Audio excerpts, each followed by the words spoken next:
Primer grado, Escuela de Pastoral. Lección número 36. Las dos ciudades. ¿Sabías que todos habitamos dos ciudades al mismo tiempo? Una terrena y otra celestial. El alma del cristiano no puede vivir dividida. Está llamada a transformar el mundo sin perder de vista el cielo. Descubre hoy cómo el cuarto mandamiento es mucho más que honrar a los padres. Es una llamada a construir una sociedad justa y una iglesia viva. Oración para meditar la lección Las dos ciudades. Señor Dios, fuente de toda autoridad, origen de la vida temporal y eterna, te alabo y te bendigo porque me has hecho ciudadano de este mundo. Y, por tu gracia, heredero de la ciudad celestial. Hoy, al meditar esta lección sobre las dos ciudades, quiero abrir mi mente a tu sabiduría y mi corazón a tu voluntad. Permíteme comprender que no hay conflicto entre obedecer a las autoridades humanas y ser fiel a ti, que eres el Señor de todo poder. Dame, Señor, la luz de tu Espíritu Santo, para discernir con claridad cómo vivir mi fe en lo cotidiano, cómo honrar la autoridad sin renunciar a mi conciencia, cómo ser constructor de paz, justicia y caridad en este mundo, sin perder la esperanza en el mundo por venir. Hazme, Padre bueno, un ciudadano responsable, un creyente coherente y un servidor humilde de tu reino, que aprenda de Cristo, que no vino a ser servido, sino a servir, y que, como San Agustín, viva con pasión el amor a tu ciudad, aunque aún camine entre las calles de Babilonia. Gracias, Señor, por esta oportunidad de crecer en tu verdad, por cada palabra, por cada enseñanza que me transforma, por la gracia de aprender y enseñar con fe viva. Que esta lección no quede en letras, sino que se haga vida en mí, y que al final de mis días, pueda oír tu voz que dice: entra en el gozo de tu Señor. Amén. Las autoridades religiosa y civil norman la vida terrena del hombre. Antecedentes. En múltiples ocasiones, nos hemos referido al mundo como un antagonista de Cristo, de su fe y de su moral. La palabra antagonista proviene del griego. Anta significa contrario y goneus, generador o engendrador. Así, un antagonista es aquel que crea dificultades a otro. Esta doctrina fue sostenida por los apóstoles desde el principio, en conformidad con las enseñanzas de Cristo mismo. Si el mundo os odia, sabed que a mí me ha odiado antes que a vosotros. Juan 15:18. Adúlteros, ¿no sabéis que la amistad con el mundo es enemistad con Dios? Cualquiera, pues, que desee ser amigo del mundo se constituye en enemigo de Dios. Santiago 4:4. Y, sin embargo, el hombre nace, crece, se forma y alcanza la vida eterna precisamente en el mundo. Por ello, es necesario entender cómo puede suceder todo esto. 1. Enunciado del tema. Continuando el comentario iniciado en la lección anterior sobre el cuarto mandamiento del Decálogo, estudiaremos una realidad presente en el principio de autoridad. La convivencia humana requiere orden, y el orden demanda autoridad. Es indispensable que alguien detente la autoridad para que, sobre ella, se sustente el orden. De lo contrario, la sociedad humana caería en el caos. Dado que toda autoridad tiene su origen en Dios, es importante comprender cómo se establece esto en el mundo con proyección hacia la vida eterna, para que el cristiano se convierta en colaborador de la autoridad. 2. Desarrollo del tema. Es una verdad incuestionable que el hombre vive dos vidas distintas, aunque íntimamente integradas, al punto de que a veces es casi imposible distinguir dónde comienza una y dónde termina la otra. Estas son: en la vida física del cuerpo, también llamada vida temporal, porque tiene un fin inexorable.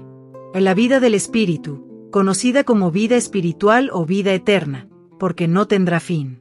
Esta aparente dualidad o doble existencia en un solo individuo no se debe a una separación, sino al alto grado de integración entre sus componentes, alma y cuerpo. En este sentido, el cuerpo no puede subsistir sin el alma, y ésta, privada del cuerpo, perdura como sustancia espiritual pura, dejando de ser propiamente hombre. Doble realización. Debido a la peculiar naturaleza del hombre, este posee dos formas de realizarse: la realización temporal y la realización perdurable. La primera le permite alcanzar los fines propios de su vida terrenal, la segunda, todo lo relacionado con la vida eterna. Dos realizaciones simultáneas. No debe cometerse el error de pensar que estas dos realizaciones deben llevarse a cabo por separado. Al contrario, ambas deben suceder simultáneamente, de modo que, mientras el hombre construye su fin temporal, edifica también su destino eterno. Incluso, lo uno puede conducir a lo otro. No reine, pues, el pecado en vuestro cuerpo mortal de modo que obedezcáis a sus apetencias. Ni hagáis ya de vuestros miembros armas de injusticia al servicio del pecado, sino más bien ofreceos vosotros mismos a Dios como muertos retornados a la vida, y vuestros miembros, como armas de justicia al servicio de Dios. Romanos 6, 12-13. Consecuencia: dos jurisdicciones. Debido a estas dos realizaciones, se establecen en la vida humana dos jurisdicciones. La palabra jurisdicción proviene del latín. Juris significa derecho y dictio, dictado. Así, jurisdicción es la potestad de dictaminar sobre el derecho de alguien con autoridad. Estas son: en la jurisdicción temporal o civil, en la jurisdicción espiritual o eclesiástica. Ambas autoridades se complementan para abarcar toda la vida del hombre, desde su concepción hasta su destino escatológico, que en griego, escata, se refiere a las últimas cosas, lo que acontecerá al final. El cuarto mandamiento en la vida civil. Podría pensarse que la vida civil, del latín civitas, ciudad, y cives, ciudadano, es ajena a la ley de Dios. Algunos creen que la voluntad divina es adecuada para regir la conciencia en la vida privada, pero no en las actividades públicas.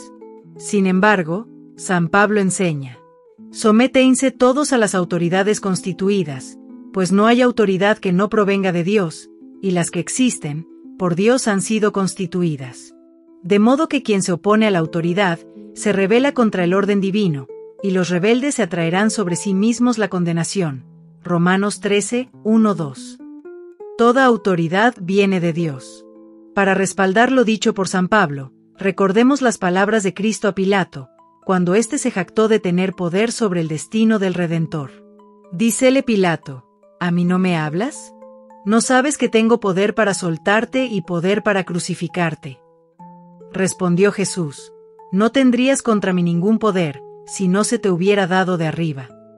Juan 19, 10-11. Como se comentó en la lección anterior, el principio de toda autoridad es Dios, y esto incluye la autoridad pública. Definición de autoridad pública. La autoridad pública es la facultad de mando otorgada a una persona, ya sea física o moral, individual o colectiva, para imponer el orden en la sociedad. Esta definición implica: la autoridad pública es una facultad otorgada, nadie la obtiene por sí solo. En la lección 16 se explicaron las formas de adquirir la realeza, que son las mismas para legitimar la autoridad, incluso si inicialmente no fue legítima, pero se legitima por el buen gobierno aceptado por el pueblo. Su propósito es mantener el orden, único ámbito donde son posibles la convivencia, la cooperación y el progreso. Quien ejerce la autoridad es, ante todo, un servidor del pueblo y representante de la autoridad divina ante la sociedad. El régimen de democracia. La democracia, del griego demos, pueblo, y kratos, poder o dominio, es el poder detentado por el pueblo. Más allá del tipo de gobierno, reino, república, etc., la democracia reconoce la dignidad del pueblo y del hombre como miembro de éste, respetando sus opiniones y decisiones. Se traduce en la participación real, libre y espontánea de la comunidad a través de los cauces de representación más efectivos. Diferencia entre pueblo, sociedad y masa. Es necesario precisar estos conceptos, relacionados con el desarrollo de las virtudes ciudadanas. Pueblo: conjunto de individuos que comparten una misma cultura, religión, historia, territorio, gobierno y, dentro de la cultura, un lenguaje común. Sociedad: agrupación estable y organizada dentro del pueblo, unida por valores e ideales comunes que buscan objetivos compartidos. La familia es la célula de la sociedad, pues en ella se siembran los mejores sentimientos.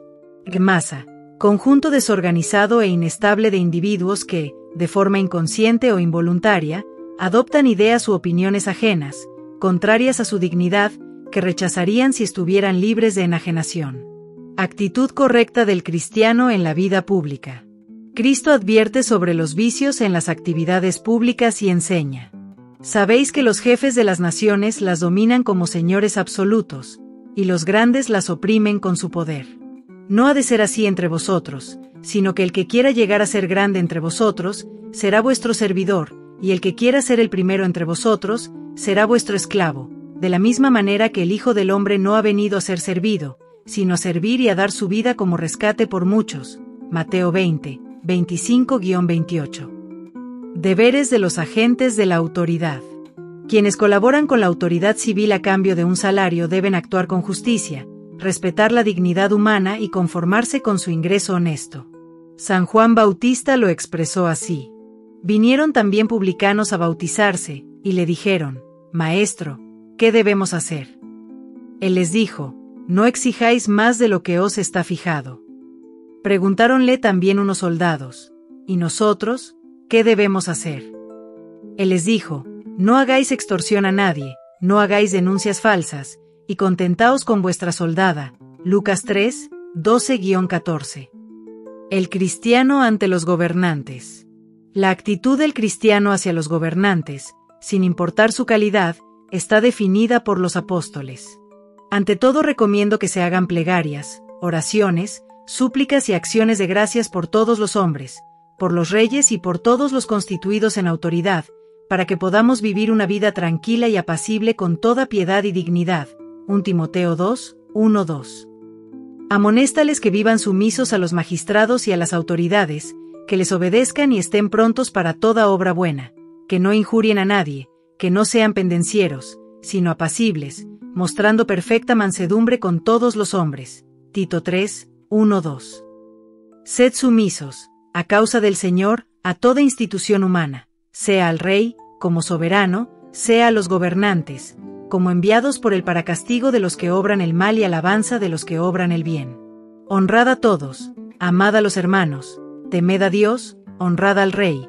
1 Pedro 2, 13-14, 17. Obligación de sostener los gastos públicos. Toda sociedad tiene gastos de formación, mantenimiento y emergencia, financiados por los ciudadanos. Esta es una obligación que Jesús cumplió, dando ejemplo.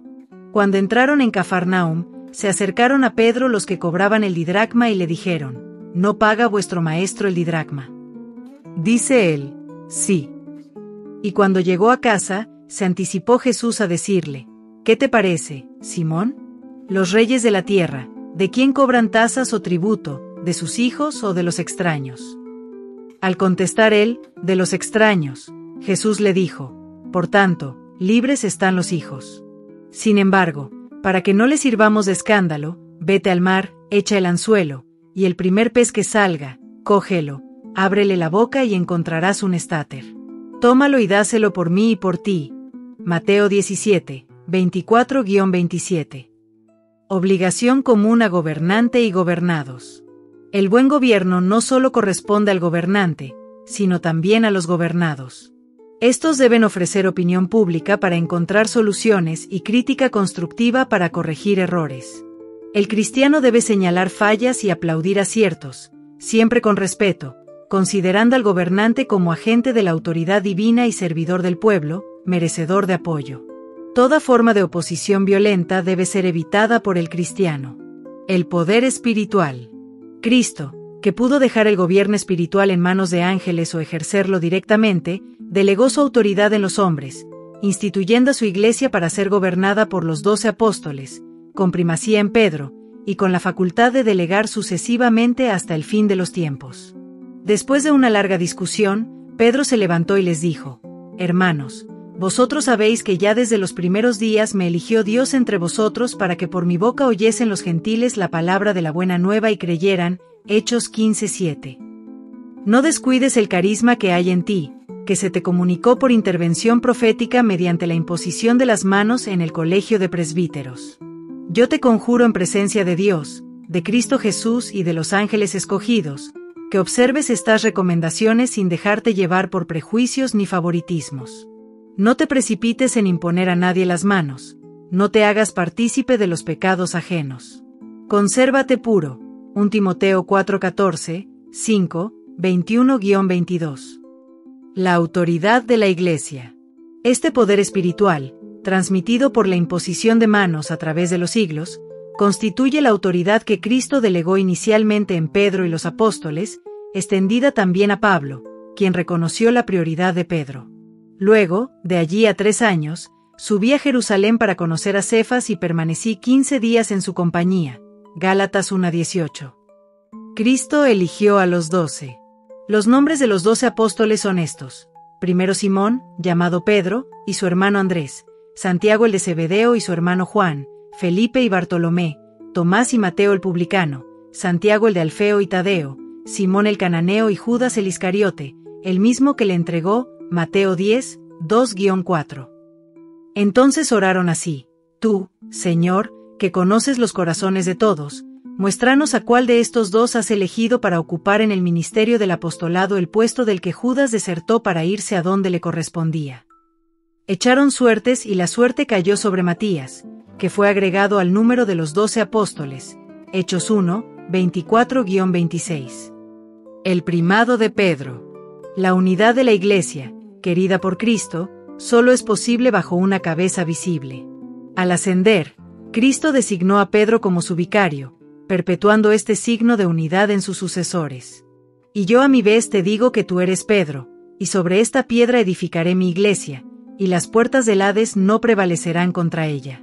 A ti te daré las llaves del reino de los cielos, y lo que ates en la tierra quedará atado en los cielos, y lo que desates en la tierra quedará desatado en los cielos. Mateo 16, 18-19.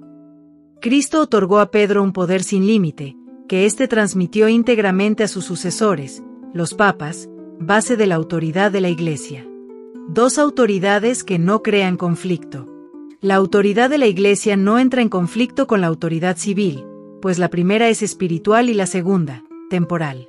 Los conflictos históricos surgieron por confusión en los ámbitos de cada poder, pero Cristo lo definió claramente. Mi reino no es de este mundo.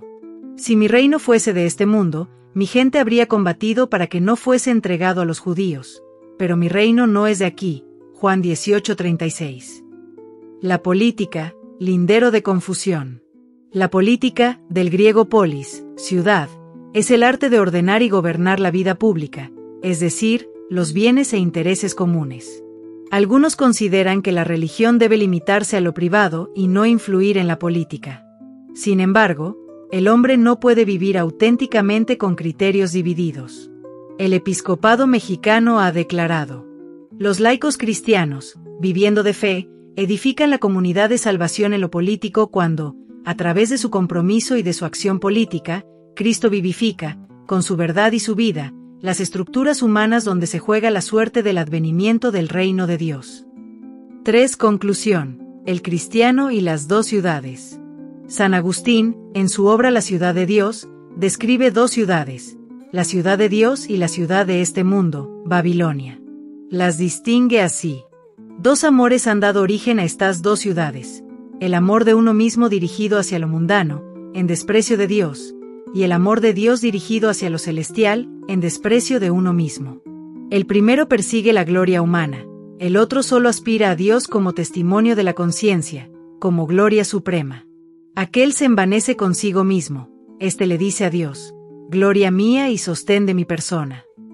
Aquel se enorgullece con conquistadores ambiciosos impulsados por el apetito de la dominación, en este todos se sirven caritativamente entre sí, los gobernantes dando consejos y los súbditos con su obediencia. La parábola del sembrador de cizaña. Los súbditos de estas 2 ciudades se mezclan en este mundo, como el trigo y la cizaña. Mateo 13, 24-30. La ciudad de Dios no se identifica plenamente con la iglesia terrenal, pues algunos son miembros solo nominalmente. Los segadores arrancarán de la iglesia la cizaña que había crecido hasta la recolección, junto con el buen trigo. El Estado es aceptado por los cristianos como una institución necesaria, ordenada por Dios para el orden y la justicia. Pero, si el Estado se volviera injusto o tiránico, San Agustín afirma: la caridad esclarece el 4º mandamiento. Cuando el César pide lo que le es debido, el cristiano se lo entrega, no por amor al César, sino por amor a Dios. Tanto el príncipe justo como el injusto reciben el poder de manos de Dios, con intenciones que no podemos comprender, pero de cuya existencia no cabe duda. Cuando el César reclama algo que solo se debe a Dios, el cristiano se niega, no por odio al César, sino por amor a Dios. Pero no por eso tiene algo que temer la ciudad terrena por parte del cristiano, puesto que, por ser un súbdito pacífico, prefiere soportar la injusticia antes que reaccionar con violencia y sufrir castigos severos, antes que olvidar la divina ley de la caridad. El cuarto mandamiento es orden, paz y progreso. Este sentir de San Agustín, escrito hacia el año 404, refleja el espíritu de los mártires que, con su vida y sacrificio, transformaron el paganismo romano tras 300 años de persecución. Solo por el respeto a la autoridad, la responsabilidad y la aceptación del sacrificio puede el cristiano cambiar un ambiente adverso. La felicidad en el cumplimiento de este precepto. El cuarto mandamiento promete felicidad temporal. El orden familiar, vecinal, social, político, nacional y mundial produce esta felicidad, que es un anticipo de la dicha eterna, como prenda de la antigua promesa. Resumiendo, del cuarto mandamiento norma también nuestra vida pública. Por la integración alma-cuerpo, el hombre vive simultáneamente la vida física y la espiritual. Tras la muerte física, el alma deja de ser hombre, pero espera la resurrección de la carne. La vida física y espiritual someten al hombre a leyes humanas y divinas, y a las autoridades civil y eclesiástica. Del cumplimiento de ambos normativos hace al hombre auténtico cristiano y modelo de vida. Del cuarto mandamiento garantiza un adelanto de felicidad. Reflexiones personales. ¿Tiene para ti un sentido pleno y decoroso la idea de patria? ¿Puedes sentirte ya miembro activo y constructor de tu nación? En la comunidad eclesial, ¿te preocupa, te duele, te estimula? Llegado el momento, ¿serías capaz de dar la vida por tu patria, como por tu Dios, tu religión y todos tus valores comunitarios? Resolución. Señor, quiero madurar para ser útil a mi comunidad eclesial y a mi sociedad civil, en defensa de mis creencias, de las tradiciones y valores que nos legaron nuestros antepasados. Cuestionario 36. 1. ¿Qué diferencia esencial existe entre la vida física o temporal y la vida espiritual? 2. ¿Cuáles son las dos jurisdicciones que rigen la vida de todo hombre? 3. ¿Quién ejerce la autoridad de la Iglesia? ¿Cómo se ejerce esta autoridad? 4. ¿Por qué no debe existir conflicto alguno entre la autoridad de la Iglesia y la civil? 5. ¿Por qué no es ilícito para el cristiano acudir a la violencia en caso de inconformidad? Primer grado, Escuela de Pastoral, Lección 36, fin.